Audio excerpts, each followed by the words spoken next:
নমস্কার বন্ধুরা, আমার সায়ন্তিস কিচেন চ্যানেলে আপনাদের সকলকে জানাই স্বাগত।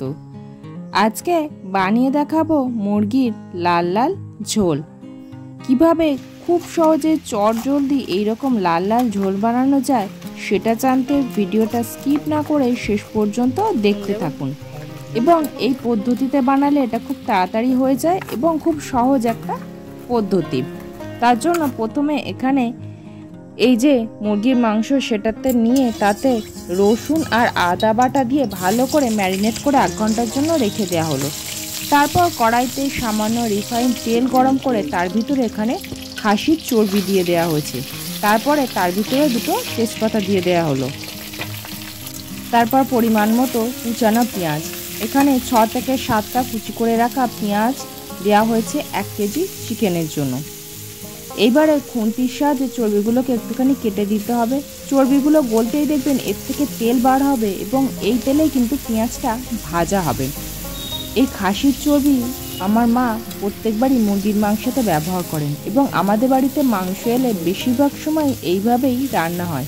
খাসির চর্বি দিয়ে মুরগির মাংসের এরকম পাতলা ঝোল করলে সেটা কিন্তু অসাধারণ খেতে হয়। পেঁয়াজটা মোটামুটি কষানো হয়ে গেলে এর ভিতরে অল্প একটু নুন দিয়ে দেওয়া হলো, যাতে পেঁয়াজের ভিতরে নুনটা ভালোভাবে ঢুকে যায়। তারপরে নুনটা দিয়ে ভালো করে মিশিয়ে নেওয়ার পর এবার দেখুন পেঁয়াজের থেকে তেল ছাড়তে শুরু করেছে। অল্প অল্প যখন তেল ছাড়বে তখনই এই ম্যারিনেট করা মাংসগুলো দিয়ে দিতে হবে।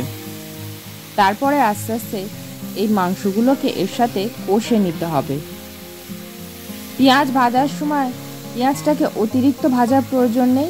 নুন দেওয়ার ফলে পেঁয়াজটা একটু নরম হয়ে যাবে। যখনই পেঁয়াজটা এরকম একটু নরম হয়ে যাবে, অল্প তেল ছাড়বে, তখনই কিন্তু মাংসগুলো দিয়ে কষাতে হবে। মাংস দিয়ে কষাতে কষাতেই কিন্তু পেঁয়াজটা অটোমেটিক্যালি মাংসের সাথে মিশে যাবে এবং এই চর্বিগুলো গলে যাবে আর এর থেকে বেশ তেল বেরোতে শুরু করবে। এইবারে একটু সময় নিয়ে এগুলোকে আস্তে আস্তে কষাতে হবে। 10 থেকে 15 মিনিট কষালেই দেখবেন মাংসগুলো এরকম সাদা হয়ে আসছে।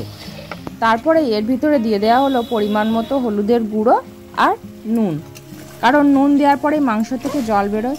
এই মাংসটা কষাতে কষাতে এমনি অল্প একটু জল বেরিয়েছে। এবার হলুদ আর নুনটা দিয়ে দেওয়া হলো, কারণ হলুদ শেষের দিকে দিলে হলুদ কিন্তু গন্ধ বার হয়, তাই নুন আর হলুদ একসাথে দিয়ে দেওয়া হলো। এবার এটাকে একটু জোর আঁচে কষাতে হবে এবং এই নুনের থেকেও যে জলটা বেরোবে তাতেই কিন্তু মাংসটা কষানো হয়ে যাবে। আবারও একটুখানি কষিয়ে নিয়ে তারপরে এর ভিতর দিয়ে দেওয়া হলো 2টো আস্ত টমেটো আর কেটে রাখা আলু। আমার মা কোনোদিনই আলু আলাদা করে তেলে ভেজে নেন না, তার ফলে কি হয়, তেলটা আমাদের শরীরে কম ঢোকে এবং আলুটা কিন্তু মাংসের সাথে খুব সুন্দরভাবে সিদ্ধ হয়ে যায়। আর টমেটোটা এরকমভাবে কাঁচা দেওয়া হলো। তারপর এর ভিতর দিয়ে দেওয়া হলো কাঁচা লঙ্কা বাটা দিয়ে এর সাথে মিশিয়ে নিতে হবে। আর এইভাবেই মাংসটাকে কষাতে হবে যতক্ষণ না পর্যন্ত মাংসের থেকে তেল ছেড়ে আসে। এবার দেখুন মাংসের থেকে অল্প অল্প করে তেল ছাড়তে শুরু করেছে। টমেটো তেলে দিয়ে না কষিয়ে যদি এইভাবেও দেওয়া হয় তাহলে কিন্তু খুব সুন্দর একটা কালার আসে এবং তাড়াতাড়িও রান্না হয়। তেলে দিয়ে কষাতে গেলে বেশ কিছুটা সময় লাগে, কিন্তু এইভাবে মাংসের সাথে যদি এটাকে সিদ্ধ করে তারপরে এগুলোকে মিক্সড করে দেওয়া হয় তাহলেও কিন্তু খুব সুন্দর কালার আসে এবং খেতেও ভালো লাগে। এবার এর ভিতর দিয়ে দেওয়া হলো লঙ্কার গুঁড়োটা এর ভিতর দিয়ে এবারে আবার ভালো করে মিশিয়ে নিতে হবে।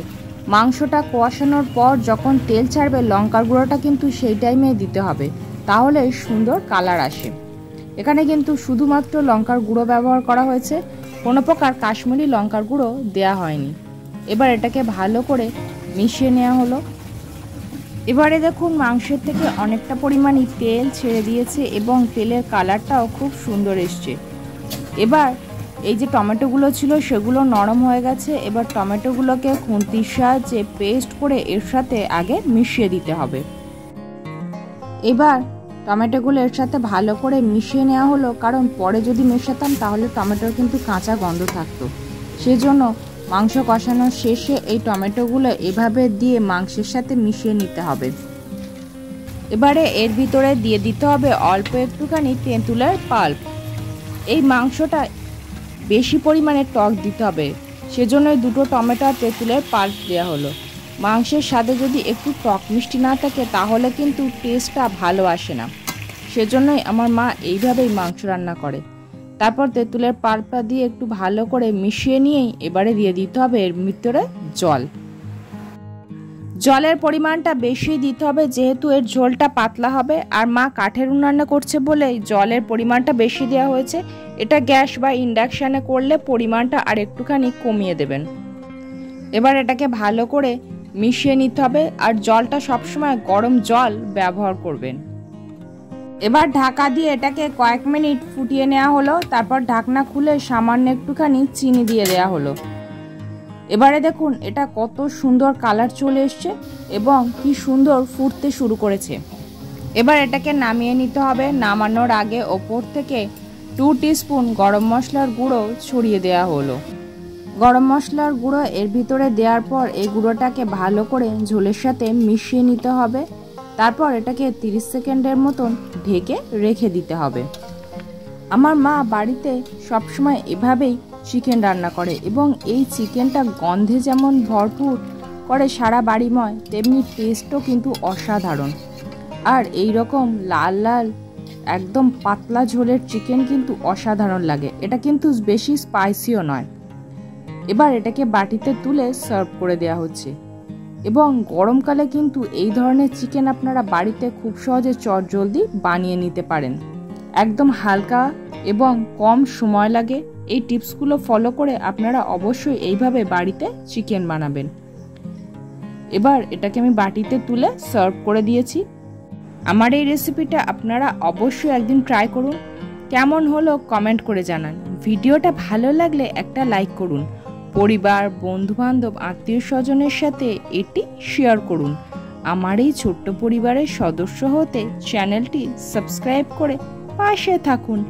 ভিডিওটি শেষ পর্যন্ত দেখার জন্য সকলকে অসংখ্য ধন্যবাদ।